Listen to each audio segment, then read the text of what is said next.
Hey guys, நம்ம போன வாரம் வாங்கிட்டு வந்த கப்பி இந்த வாரம் குட்டி போட்டுருச்சு. ஸோ அதை தான் இன்றைக்கி இந்த வீடியோவில் காட்ட போகிறேன்.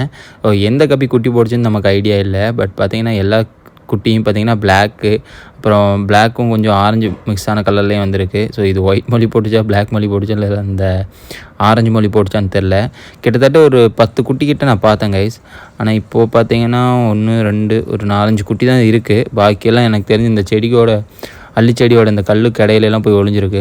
ஸோ இது நான் தனியாக எடுத்து போடணுமா இல்லை இப்படியே வச்சுக்கிறதான்னு எனக்கு ஐடியா இல்லை. ஸோ தனியாக எடுத்து போடணுன்னா அதுக்கு என்ன ஃபீட் கொடுக்கணும்னு தெரியல. அதனால் இப்போதைக்கு பேரண்ட்ஸ் கூட அப்படியே விட்டுட்டேன். நீங்கள் தனியாக போடணுன்னா சொல்லுங்கள், நான் தனியாக எடுத்து போட்டுடுறேன்.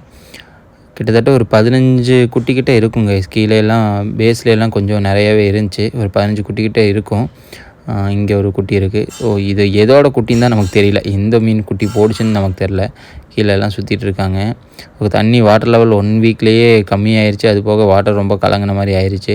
இதை சேஞ்ச் பண்ணி புது வாட்டர் மாற்றணும். இப்போ குட்டி போட்டனால இப்போதைக்கு நான் மாற்ற மாட்டேன். கொஞ்சம் நாள் கழித்து மாற்றுவேன். இந்த கல்லு கடையிலலாம் நிறைய குட்டி போய் ஒளிஞ்சிருக்கு. இப்போதைக்கு இதுக்கு பெல்லட்டு தான் நான் ஃபீட் கொடுத்துட்ருக்கேன். நார்மல் கப்பி ஃபீட்டு தான் கொடுத்துட்ருக்கேன். ஸோ வீடியோ பிடிச்சா லைக் அண்ட் ஷேர் பண்ணிங்க, மறக்காமல் கமெண்ட் பண்ணிங்க. தேங்க்ஸ்.